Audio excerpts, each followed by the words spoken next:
बीदर लोकसभा क्षेत्र के कांग्रेस उम्मीदवार सागर खंडरे के प्रचार सभा बीदर दक्षिण क्षेत्र के चटनल्ली, भग्गूर, सिंदौर, बरूर, मनखेली ग्रामों में आयोजित की गई, जिसमें पूर्व विधायक अशोक खेनी, एनएसयूआई के राज्य महासचिव मोहम्मद फिरोज खान, कर्नाटक सरकार की गारंटी योजना के जिला अध्यक्ष अमृतराव चिंकोड़े, सदस्य साजिद बादशाह, नेता Meenakshi Sangram, KPCC organizing secretary Mohammed Tanveer Khan, Syed Samiuddin, DCC bank के उपाध्यक्ष अभिषेक पाटिल, इरशाद खान सहित अन्य नेता आदि उपस्थित रहे।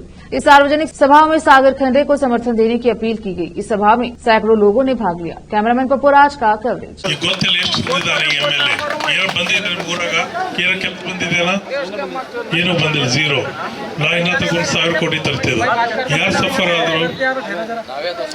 ನನಗೇನಾಗಿಲ್ಲ, ಆರಾಮದಿಂದ ಹಾಗೆ ಎಲ್ಲ ನೀವೆಲ್ಲ ಸಫರ್ ಆಗಿದ್ದು.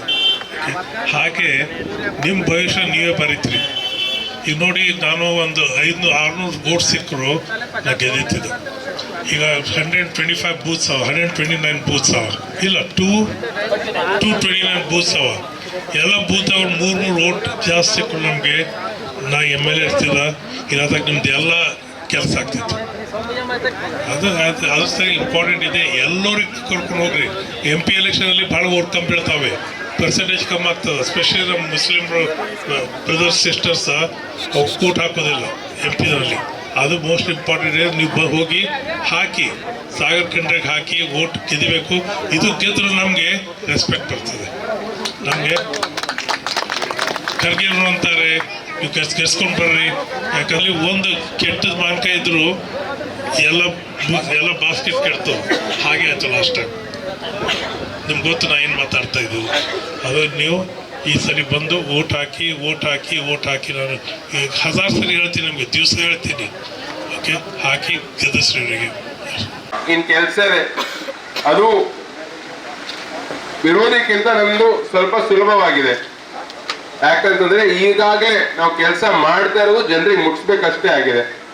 ಅದಕ್ಕೆ ನನ್ನ ವಿನಂತಿ ನಮ್ಮ ಪಕ್ಷದ ಮುಖಂಡರಿಗೂ ಕಾರ್ಯಕರ್ತರಿಗೂ, ಮತ್ತೆ 7ನೇ ತಾರೀಕು ತನಕ ಮತ್ತೆ ನನಗೆ ಬರೋದಕ್ಕಾಗೋದಿಲ್ಲ. ಅದಕ್ಕೆ ನೀವೇ ಎಲ್ಲರೂ ಒಗ್ಗಟ್ಟಾಗಿ ಇದ್ದು ಯಾವ ರೀತಿ ಬೂತಲ್ಲಿ ಕೆಲಸ ಮಾಡಬೇಕು, ಬೂತಲ್ಲಿ ಲೀಡ್ ತರಬೇಕು, ಹೋದ್ಸಲಕ್ಕಿಂತ ಹೆಚ್ಚಿಗೆ ಲೀಡ್ ತರೋದು, ಪ್ಲಾನಿಂಗು ಸ್ಟ್ರಾಟಜಿ ಎಲ್ಲ ನೀವೇ ಮಾಡಬೇಕಾಗತ್ತೆ. ಮಾಡಿ ನಾಳಿನ ದಿವಸ ನೀವು ಹೆಚ್ಚಿನ ಮತದಾನ ಮಾಡಿಸಿ ವೋಟಿಂಗ್ ಇನ್ಕ್ರೀಸ್ ಮಾಡೋದು ಕೂಡ ಬಹಳ ಮುಖ್ಯವಾದದ್ದು. ಮನೆಯಲ್ಲಿ ಜನ ಹೊರಗೆ ಬಂದು ವೋಟ್ ಹಾಕ್ಬೇಕು, ಮತದಾನ ಮಾಡಬೇಕು. ಬೇರೆ ಕಡೆ ಯಾರ್ಯಾರಿದ್ದಾರೆ ಹೈದರಾಬಾದ್, ಮತ್ತೆ ನಮ್ಗೆ ಹೆಚ್ಚಿನ ಅನುದಾನ ತಂದ್ಕೊಡ್ರಿ. ಹೆಚ್ಚಿನ 100 ಕೋಟಿ 1000 ಕೋಟಿ ಅನುದಾನ ತಂದ್ಕೊಟ್ರೆ ನಾವು ಅವ್ರಿಗೆ ಹೋಗಿ ಕೇಳ್ಬೋದು. ಅದಕ್ಕೆ ನಾವು ಒಳ್ಳೆ ರೀತಿಯಲ್ಲಿ ಅಭಿವೃದ್ಧಿ ಮಾಡ್ಬೋದು. ನಾವೆಲ್ಲರೂ ಕೂಡಿ ಒಗ್ಗಟ್ಟಾಗಿ ಕೆಲಸ ಮಾಡಿದರೆ 100ಕ್ಕೆ 100 ಇದು ಸಾಧ್ಯ ಆಗುತ್ತೆ. ಆದ್ರೆ ನಾವು ಬೂತ್ ಗೆದ್ರೆ ಮಾತ್ರ ನಾವು ಚುನಾವಣೆ ಗೆಲ್ತೀವಿ. ಅದಕ್ಕೆ ನಮ್ಮ ಬೂತ್ಗಳಲ್ಲಿ ಸ್ಟ್ರಾಂಗ್ ಇರೋದು ಅದು ಬಹಳ ಮುಖ್ಯವಾದದ್ದು.